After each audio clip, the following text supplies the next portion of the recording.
ඉතින් social media එකේ හැමතැනම වගේ AI ෆොටෝස් හැදෙනවනේ. ඉතින් මම ඔයාලට අද වෙනස්ම AI ෆොටෝස් ටිකක් ජෙනරේට් කරන හැටි කියලා දෙන්න. ප්‍රොම්ප්ට් ටිකත් එක්කම මම ඔයාලට දෙන්නම්.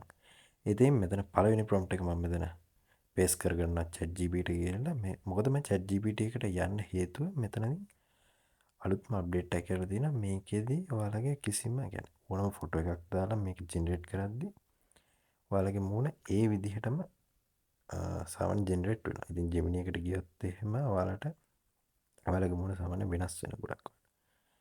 AI මූණක් ලැබෙන. ඉතින් මේකෙත් මෙන්න මේ විදිහට ලස්සන DP එකක් ඔයාලට හදාගන්න පුළුවන් මේ පළවෙනි ප්‍රොම්ප්ට් එක. ඉතින් ඔයාලට ස්ක්වාර් පෝර්ට්‍රේට් ඕනම එකක් ලස්සනට හදාගන්න පුළුවන්. ඉතින් ඔයාලට මේ දෙවෙනි ප්‍රොම්ප්ට් එකෙන් මම දෙන්නේ මෙන්න මේක. මේ දෙවෙනි ප්‍රොම්ප්ට් එක ඔයාලට මම ඒ ප්‍රොම්ප්ට් එක දෙනවා. මේ ප්‍රොම්ප්ට් එක මෙතන පේස්ට් කරගන්න. ඉතින් මේකේ පොඩි දේවල් ටිකක් හදන්න තියෙනවා. මම කියන මොනවද හදන්න තියෙන්නේ කියලා මේ poster the brand name කියන තියෙන brand name එක කපලා මේ කාර් මොඩල් කියලා හැපැත්තේ තියෙන. ඒ කාර් මොඩල් එකට ඔයාලා කැමති කාර් එකක් දෙන්න. මම දෙනවා Toyota Mark 2 කියන කාර් එක. මම නිකන් එක්සැම්පල් එකක් විදිහට තමයි ඔයාලට මේක පෙන්නන්නේ. ඉතින් brand කියන එක කපා ගන්න. Toyota Mark 2 කියන එක තමයි මෙතන දෙන්නේ. ඉතින් මෙතන iconic vintage කියන තැන මම දැන් Toyota Mark 2 එක vintage කාර් එකක් නෙමෙයි. ඉතින් මම එතන vintage කාර් කියන එක කපා ගත්තා. ඔයාලට ඕන නම් ඔයාලගේ කාර් එකේ හැටියට vintage එකක් තියන්න පුළුවන්. ඉතින් ඊට පස්සේ පල්ලෙහා තියෙන stylish character standing කියලා. ඉතින් ඒ character එකට මොකුත් දාන්න එපා. මෙතන පල්ලෙහා තියෙන typography reading title කියලා. ඉතින් මේ title එකට එන්න ඕනේ ඔයාලගේ මොකක් brand name එකක් තියෙනවා නම් ඔයාලගේ නම නැත්නම් brand name එක.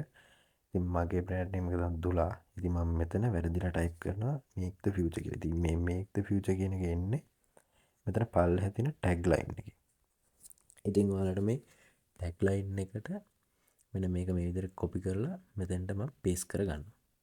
මොකද මගේ අතින් එක වැරදුනා. මම දැන් ඒක එතනට paste කරගන්නවා.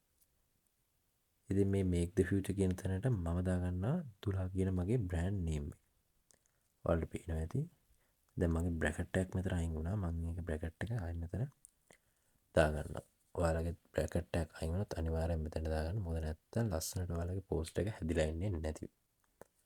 ඉතින් මේ ඔක්කොම කරාට පස්සේ ඔයාලට තියෙනවා නම් බ්‍රෑන්ඩ් කලර් කියලා එකක් තියෙනවා. ඉතින් මේ කලර් එකක් වුණත් ඔයාලට ලස්සන චේන්ජ් කරගන්න පුළුවන්. මම කලර් මොකුත් චේන්ජ් කරගන්න යන්නේ නැහැ. කෙලින්ම එන්ටර් එක ඔබනවා. ඉතින් මේ විදිහට ලස්සන ෆොටෝ එකක් ඔයාලට ජෙනරේට් වෙයි. ඉතින් මේ තියෙන මගේ දෙවෙනි ප්‍රොම්ප්ට් එක. දැන් යන්නේ අපි තුන්වෙනි සහ අන්තිම ප්‍රොම්ප්ට් එක. ඉතින් මෙන්න මේ වගේ ෆොටෝ එකක් ජෙනරේට් කරගන්න ඔයාලට මෙන්න මේ තුන්වෙනි ප්‍රොම්ප්ට් එක මම දීලා තියෙනවා. මේකේ කිසිම දෙයක් ඔයාලට හදන්න නැහැ. කෙලින්ම මේ ප්‍රොම්ප්ට් එක මෙතනට පේස්ට් කරගන්න. පේස්ට් කරගෙන ඔයාලගේ කැමතිම ෆොටෝ එකක් මේකට ඇඩ් කරගන්න. ඕනම ෆොටෝ එකක් පුළුවන් මම කිව්වනේ.